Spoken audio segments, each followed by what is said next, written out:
ইট কাঠের জঙ্গল ছেড়ে প্রকৃতির কোলে কিছুটা সময় কাটাতে পর্যটকদের ভীষণ পছন্দের জায়গা বাঁকুড়া চেচুড়িয়া ইকো পার্ক। কিন্তু সেসব এখন অতীত।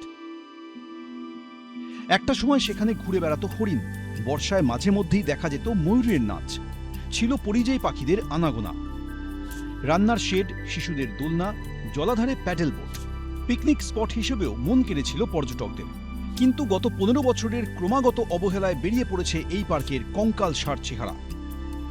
বেহাল অবস্থায় পড়ে বাঁকুড়ার তালডাংরার চেচুড়িয়া ইকো পার্ক। বাঁকুড়া তালডাংরায় দীর্ঘদিন ধরে বেহাল অবস্থায় পড়ে থাকা চেচুড়িয়া ইকো পার্কের উন্নয়নের দাবি নিয়ে বনমন্ত্রীর দ্বারস্থ হন তালডাংরার বিজেপি বিধায়ক। পার্কের এই বেহাল অবস্থার জন্য কার্যত তৃণমূল সরকারকেই দায়ী করেন তিনি। আমি তো ছোট থেকেই দেখছি, যখন আমরা টিউশনে পড়তাম এখানে আমরা পিকনিকে আসতাম, এখানে প্রচুর হরিণ থাকতো, তারপর বিভিন্ন রকম পশু পাখি থাকতো, খুব সুন্দর পরিবেশ ছিল। তারপর যখন আমরা দেখলাম পরিবর্তন হলো, সেভাবে পার্কেরও পরিবর্তন হয়েছে। পার্কের যে সুন্দর অবস্থা সেটা পরিবর্তন হয়ে এখন বেহাল অবস্থা হয়েছে। তো তৃণমূল সরকার আসার পর পার্কের যে অবস্থা একদম খারাপ হয়ে গেছে। আর তৃণমূল পার্কের নিয়ে কিচ্ছু ভাবেনি, যা ভেবেছে নিজের জন্য। পরিবর্তন হয়েছিল পিসি আর ভাইপোরই।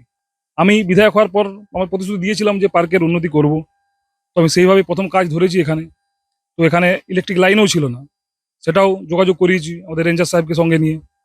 তো পার্কের উন্নতি হবে। আমি আমাদের বনমন্ত্রী এবং বন প্রতিমন্ত্রীকে কাছে প্রপোজালও দিয়েছি, ওনারা এটা নিয়ে আশাবাদী, ওনারা চাইছেন এখান থেকে যাতে উন্নত হয়। ওনাকে আমি প্রপোজাল দিয়েছি, উনি বলেছেন এখানে আমরা যা ফান্ড আছে ফান্ড দিয়ে জায়গাটাকে আবার রিভাইভ করব। রিভাইভ করলে শুধু যে তালডাংরার মানুষ উপকৃত হবে এমনটা নয়, এখান থেকে যে বিপুল পরিমাণ একটা আমরা রাজস্ব আদায় করতে পারবো, যেটা পশ্চিমবঙ্গ সরকারের খাতে জমা পড়বে, সেখান থেকে রাজ্যেরও উন্নয়ন হবে। রাজ্যের বনমন্ত্রী মনোজ কুমার ওরাবের হাতে পার্ক সংস্কারের জন্য একটি প্রকল্পের ফাইল জমা দেন তালডাংরার বিজেপি বিধায়ক। পার্কের এহেন দুর্দশার জন্য মূলত তৃণমূল সরকারের উদাসীনতাকেই দায়ী করেছেন তিনি।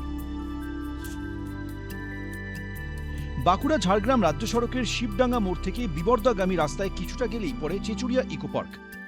প্রায় 2.5 দশক আগে বাম জমানায় বন দপ্তরের উদ্যোগে শাল জঙ্গলের মধ্যে গড়ে উঠেছিল এই পার্ক।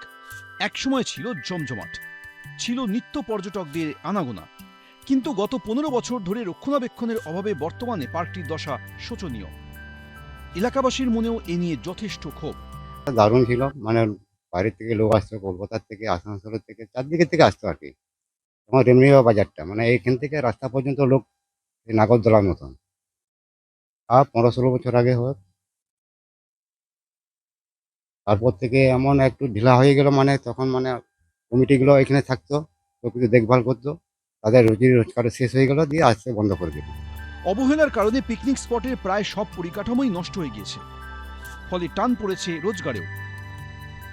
তাদের আশা এই পার্ক নতুন করে সাজালে রোজগারের পথ কিছুটা হলেও মসৃণ হবে। প্রাকৃতিক সৌন্দর্যে ভরা এই জায়গা ফের পর্যটকদের ভিড় টানবে আশায় দিন গুনছেন এলাকাবাসীরা।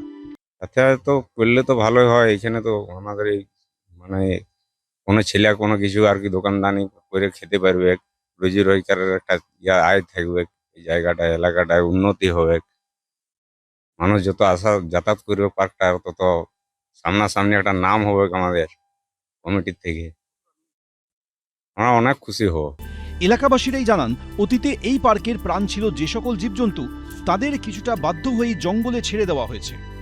পার্কে ছিল হরিণ, ছিল ময়ূর, ছিল সোজারও, ছিল বাঁদর, ছিল, তো সব জঙ্গলে ছেড়ে দিয়েছে। কি পরিস্থিতি কি করে ছেড়েছে সেটাই এখন আমরা তো জানি না।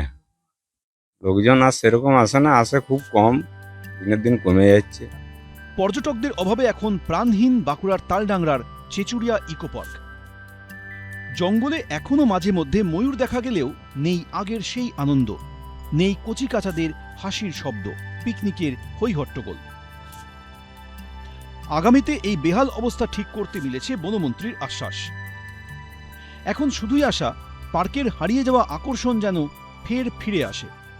তাতে উপকৃত হবেন পরিচালন কমিটি থেকে এলাকার সাধারণ মানুষ। ABP live Bangla. এবিপি আনন্দ, এগিয়ে থাকে, এগিয়ে রাখে।